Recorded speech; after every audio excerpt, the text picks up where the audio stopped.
da reutilização. Sabia que os edifícios consomem 45% da energia primária em aquecimento, iluminação e ventilação dos espaços interiores e são um dos principais setores responsáveis pela produção de resíduos? E que 40% da água utilizada no planeta serve para abastecer os edifícios, sendo que parte significativa do recurso é perdido na distribuição através de perdas e ineficiências? E que 85% do impacto ambiental dos edifícios acontece durante a fase em que são habitados? Em Arruda dos Vinhos, o ciclo de vida desta habitação foi decidido no Gabinete de Arquitetura Plano B. Pedro Lérias pretendia ter uma casa sem um único tijolo e com um mínimo de energia incorporada, num terreno onde já existia um edifício em mau estado, cuja área de construção era de 60 metros quadrados. Era uma casa de pedra e utilizámos na parte das fundações, em alguns arranjos exteriores, portanto não foi material desperdiçado, e usámos a terra da própria escavação para construir as paredes desta casa nova. A opção aqui foi utilizar uma estrutura de madeira preenchida com essa terra. Depois no final acabam por ver aqui uma casa que tem materiais também que não são naturais, não é? Além da madeira e da terra, depois todo o revestimento é com policarbonato, neste caso. Também porque procuramos uma imagem que seja contemporânea, que tenha alguma coisa a ver com o nosso tempo.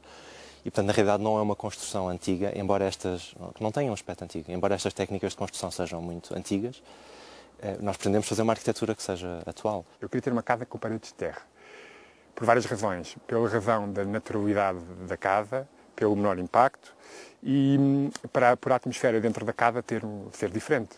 Neste momento já não se vê, mas toda a estrutura da casa é feita em gaiola pombalina, aquela gaiola que nós estamos habituados a ver em Lisboa. Portanto, é toda feita em madeira e é feita em madeira de eucalipto, produzida em Portugal. Aí podem já haver duas possíveis contradições. Eucalipto, supostamente, que é o diabo para os ambientalistas, e, ao mesmo tempo, é uma madeira que, em termos de construção, tem mais qualidades porque contorce muito quando seca. No entanto, eu queria que fosse uma madeira comprada o mais perto possível do local da construção da casa. E, portanto, ou era pinho ou era eucalipto. Por razões do tipo de tratamento da madeira, para evitar pragas, acabei por optar pelo eucalipto, também pelo tamanho, e toda a estrutura da casa é em eucalipto, que foi por si só já uma opção um pouco arrojada. O facto das paredes serem maciças em terra tem uma massa térmica muito elevada, o que permite a estabilização da temperatura no interior, e depois tem uma camada externa, podemos ver um pouco aqui a aproximar, tem uma camada externa de cortiça, mais uma vez um material natural, exatamente, é o que nós vimos aqui, natural, local, portanto português, que é esta cortiça em placas de isolamento, que faz o isolamento térmico exterior de toda essa massa térmica.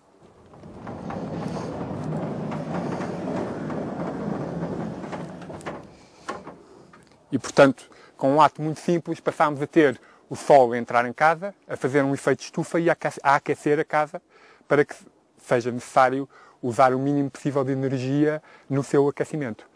Ao contrário, no verão, permite ter sempre a entrada de sol tapada para que a casa se mantenha fresca.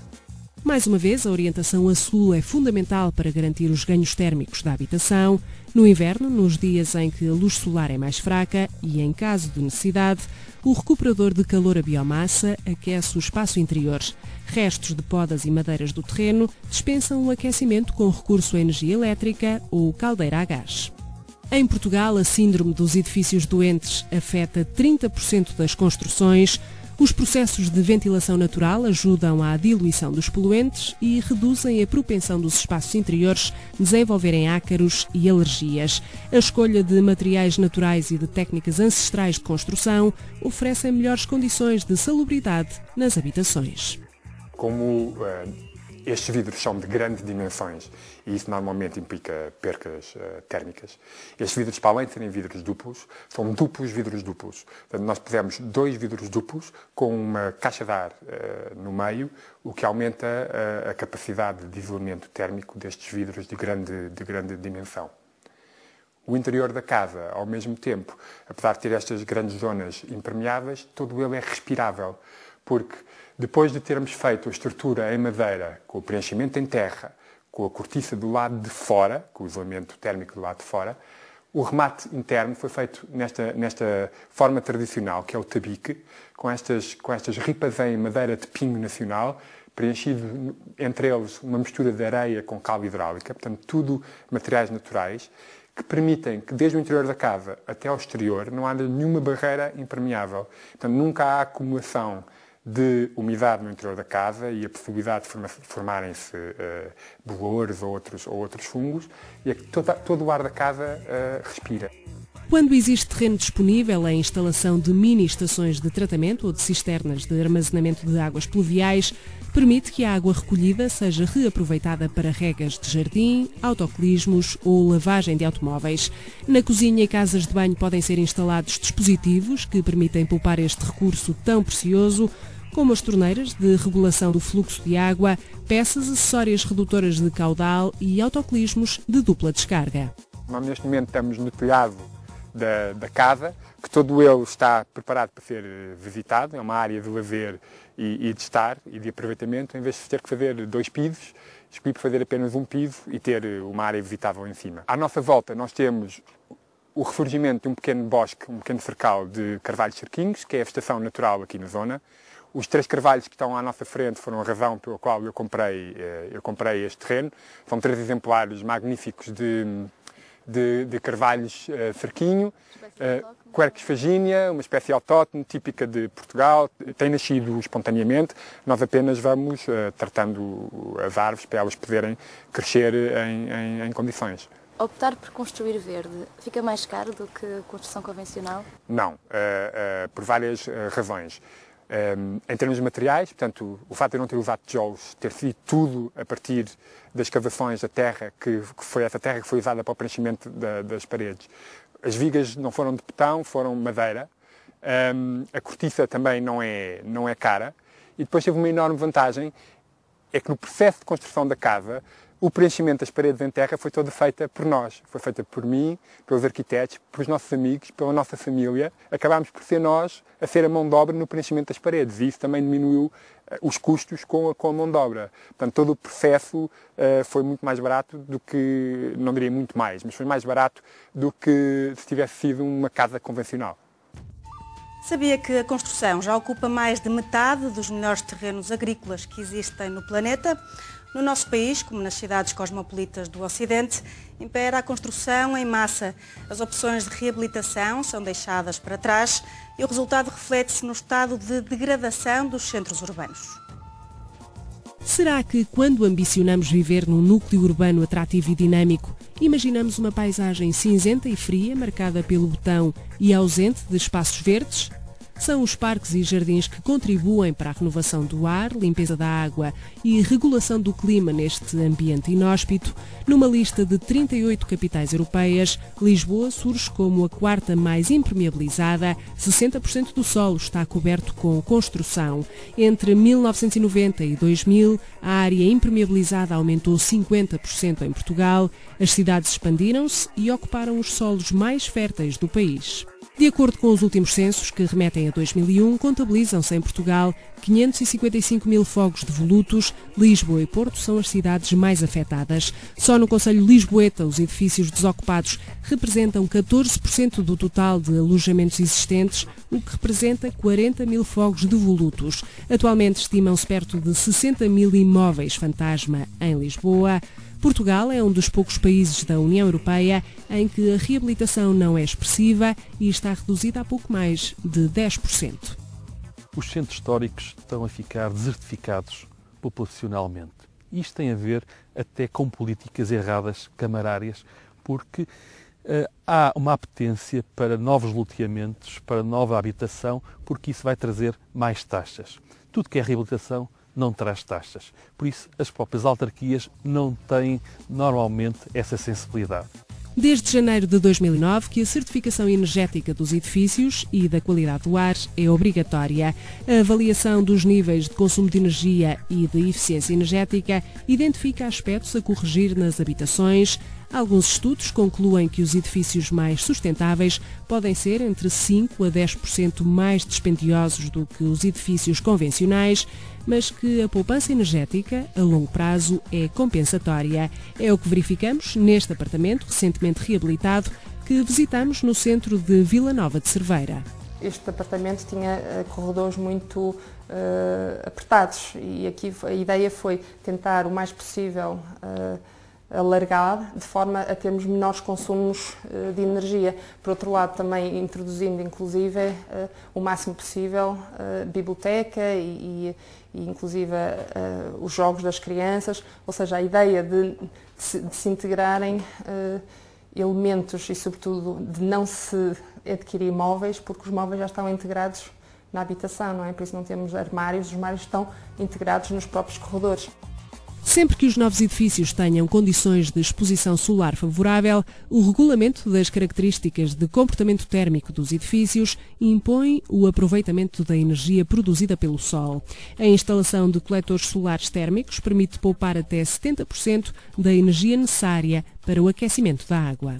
Por exemplo, aqui nesta habitação, a forma que tivemos de resolver a questão térmica, naturalmente foi por um acumulador térmico, ou seja, pusemos painéis solares térmicos, não é? E depois fazemos a acumulação da água, o aquecimento, para depois então ser possível esta distribuição do calor. Nós originalmente tínhamos a preocupação por utilizar aqui inclusive um espaço que pudesse ter, para além do aquecimento radiante, pudéssemos instalar aqui um aquecedor de toalhas e que isso também podia aquecer o espaço. Não houve necessidade porque o aquecimento radiante foi suficiente. A par dos materiais ecológicos, a escolha de equipamentos sustentáveis pode ser mais do que um pequeno passo quando o objetivo é a autossuficiência. Painéis fotovoltaicos, geradores eólicos e sistemas de geotermia permitem fornecer energia elétrica ou aquecer uma habitação.